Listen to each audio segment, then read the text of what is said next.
Well, Peter, you made your way to Stoke, and funnily enough, you've ended up there longer at that club than any other in your career. Along the way, goals have continued to come, including surely the best one, Man City, right? Yeah, I think so. Yeah, I think there was one in the Champions League for Liverpool, but I think the one at Man City was my best goal. I remember a big long kick from Asmir Begovic. Obviously, I flicked it on.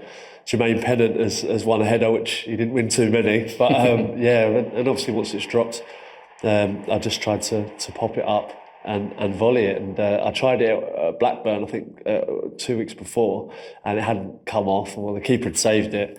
But that was you don't catch hold of them that well all the time. So especially the fact it was on TV and it was against Joe Hart, obviously, and Man City were Man City at the time. So it was a great occasion.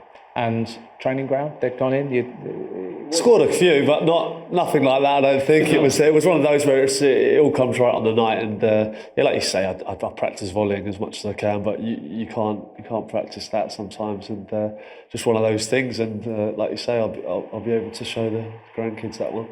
Talk about Tony Pulis and Stoke and perceptions of the football club and the way they played, the way he played, because there was perception and there was reality, which was that results came and the club was on an upward trend.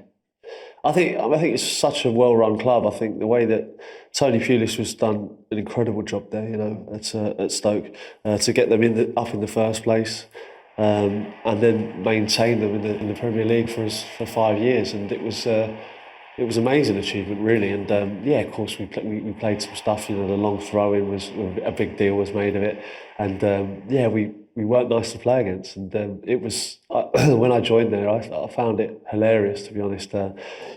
Having been on both sides of it, being at Tottenham, Flair side, and going to the Britannia.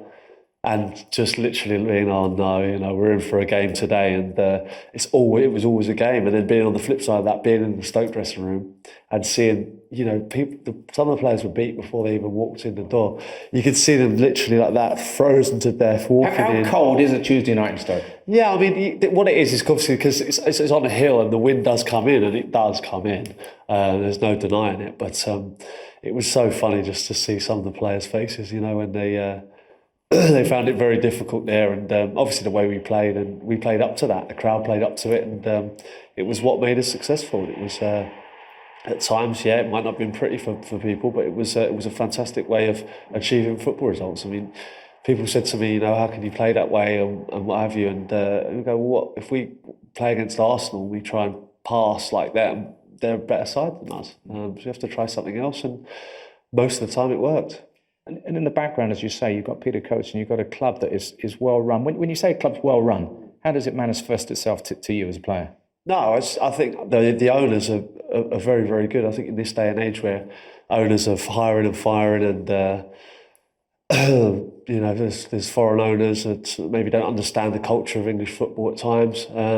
We've got Peter Coates and the Coates family who know the club inside out, are from Stoke. It's their passion.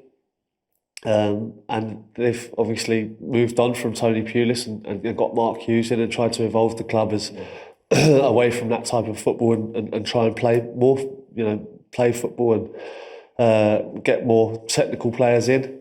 And I think the club's evolved, and that's probably down to the owners. And you obviously, when that transition happened, there would be an easy assumption. And there we go, talk about these nagging self-doubts once again. Mark Hughes comes in. It's obvious that players like Shaqiri are joining the club and Bojan, and people are going 2 + 2 equals no Peter. But you weathered it, didn't you? Because you ended up scoring. You got into double figures in season 14-15. That's right. And I played under Mark Hughes, and we really enjoyed it, and scored a load of goals that year. And people said maybe it might be the end, but I've played in passing sides before, obviously at Liverpool, with England, Tottenham as well. So I know that I can do that, and hopefully there's still a part for me to play now, because of course my age is catching up, but I still feel as fit as I did when I was 27, 28. So I'll continue to play as long as I can. The target, Premier League goals.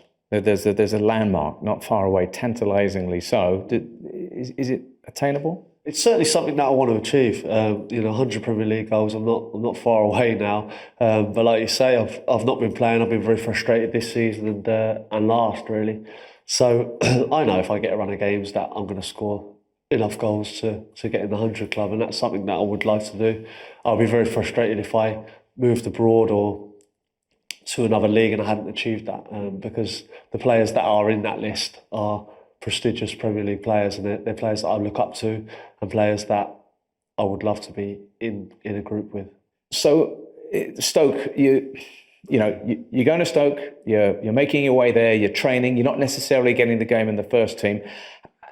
You've done a lot in football.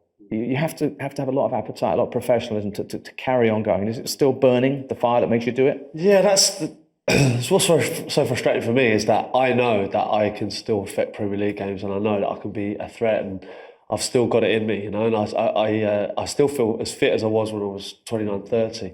I've never had pace, so I can't lose that. I still feel my attributes are exactly the same as they were, and I'm just not getting a chance, and it's a bit frustrating. But hopefully I will get given a chance, and I'll prove that I can still do it, because the hunger is still there. I still love it. I mean, I'm playing professional football. I'm going in every day and doing what I've always dreamed of doing, and that will never change. And until someone says to me, "Look, you need to back it in," I'll continue to play, because I do still really really enjoy it.